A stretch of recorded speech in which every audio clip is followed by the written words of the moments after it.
Hello, everyone. Welcome to Rip and Email Monday. I know we live in a world where we get, on average, one or two invitations per day to an online event, a webinar, or a seminar that's also taking place online. With that, I decided to cover 6 different email invitations to an online event from 6 different brands. Some of them are well known, like Facebook and Athletician, and others are slightly less known from a smaller brand. So let's dive right into it. I'm going to be discussing the format of the email, the overall look of the invite, and the landing page where you can sign up to that event. So let's get right into it. The first invite is from a small company called YouGurus. They work with digital agencies. This email is pretty cool because the subject line, it says free ticket to the WP Agency Summit. Straight to the point. They are using emoji inside the pre-header, a real estate that you can leverage on top of the subject line, because we recommend keeping your subject lines compact, and they did a good job with that. Now, the word free might trigger some spam, but other than that, I think it's good. And inside, you'll notice it doesn't really have any fancy HTML. The bottom includes all the housekeeping and unsubscribe, so they did good on that. They are using Infusionsoft Mail, and the technology is pretty much buttoned up. So they have SPF and DKIM, but they do not have DMARC. They definitely should think about that. The landing page, if I go to it, you will notice it is a very long page. And for me, I prefer a slightly shorter format just because the scroll becomes endless at this point. The sticky header helps to kind of go straight to the registration form, which they all seem to be the same. But other than that, I think this is a good score. They know what they're doing, and it's simple, straightforward. Second email is from a small company called Tango Code. The headline is Webinar Alert, Tango Code plus Ninja Cat. They're using HubSpot, and the format of the email is okay. There's a header here, which I didn't think is relevant. They did personalize, so I like that. And there's a lot of copy, guys. I'm not a big fan of a lot of copy in emails. They could have maybe compacted it and put a CTA directly. They did take an image of the speakers to embed here, and they have all the housekeeping stuff on the bottom. All right, the share email was cut off here. I don't know if there was some copy that they missed out, but overall, I think the format is okay. It could have been better. Now let's look a little bit at the technology. Everything seems to check out as well. The DKIM and SPF, there's no DMARC. Looking at the landing page, let's take a quick look. Are using the default zoom, which for me is a bummer because you're losing a lot of the tracking, the personalization. You can't make the page look as good. However, it does the job for a lot of people. I do recommend using your own and linking it up to your Zoom registration form. We do that at VBOUT. We support that link. It gives you a lot better flexibility than to advertise Zoom and all the Zoom bottom links and so on. Okay. I think it also scores okay on the overall campaign. All right, moving on to another brand, Trustpilot. Trustpilot are good marketers overall. The email, as you can see, is centered, so it's an HTML email. Big CTA in the middle, I think is way too big in proportion to the other font, but it's okay. The subject line is personalized, and so is my name here. And they are using HubSpot as well to send out emails. The technology in the back is buttoned up, but there's no DMARC in place. Okay. Looking at the landing page for that.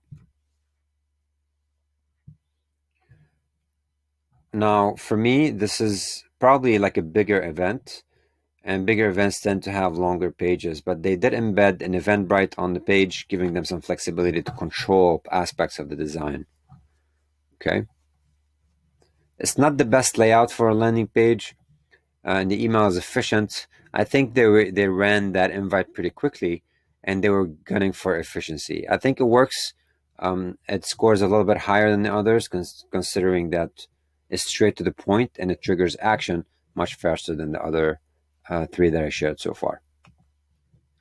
All right, moving on to Athletician. I think this one does very well on the design, but it fails a little bit on the headline. I do think making it shorter would have worked better. But as I scroll down here, I have their logo, a banner which doesn't mean anything to me. This graphics is silly, but I do understand they're trying to maintain branding consistency.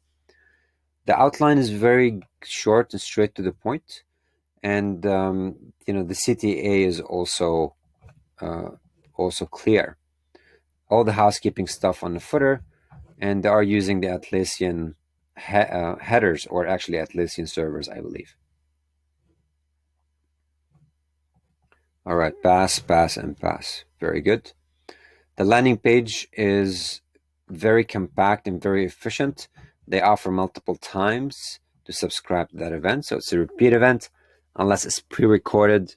Not quite sure. Actually, I do believe it's live.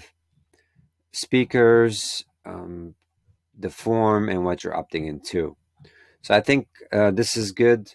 I really like the email format. The page is efficient, not the best, and everything seems to be fine. I think the score is highest so far between the others that I covered.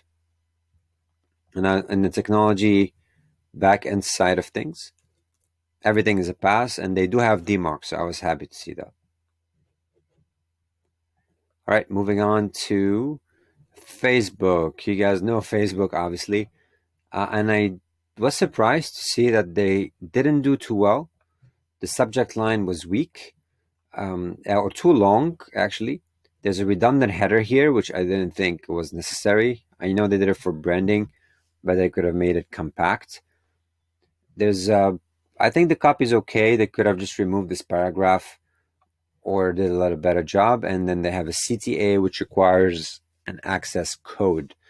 And I'm sharing this access code. Hopefully, it's past the event, so you can't use it. Yes, the event has passed. Now, I didn't see a lot of efficiency in the email. It's okay. It's a little bit wider than others from an HTML perspective, and the background information are pass, but DMARC and DKIM. They are using Marketo, and this could be just a small organization within Facebook that's using it, not necessarily all of Facebook. The last email here is from Segment, a great brand that's currently being acquired by Twilio. Great news for Segment. And looking at their email, you can see some stuff are missing, including the housekeeping footer. There's no address of the company or anything like that. And honestly, that's probably, not spam compliant. They do have an opt-out option, however.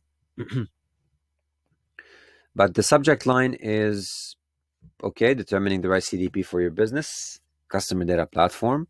They do have an emoji, so that's good. It might be too, selling. They're pretty much selling their product, which is what they are, a CDP. But it's okay. It's very efficient. There's no structure to it. Obviously, you can do this in less than a minute. And let's look at the landing page. All right, the landing page is pretty nice. Very clear with the fonts, with the headline, with the form, and you have the speakers. Very efficient. This is definitely the winner for me amongst all the landing pages. Not so much on the format, and there's a big hit on the compliance. They are using Marketo, and they have everything checked out on the DKIM, DMARC, and the SPF. All right, so key takeaways. Make your landing pages clear and easy to read. The email could be straight to the point. If you want to go with an invite that's centered, I think it looks slightly better than just the plain HTML like this one. But get straight to the point with the CTA and have a consistent branding between your email and the website.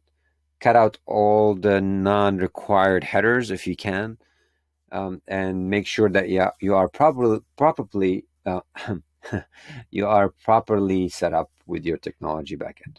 All right, this is it. I hope it was helpful.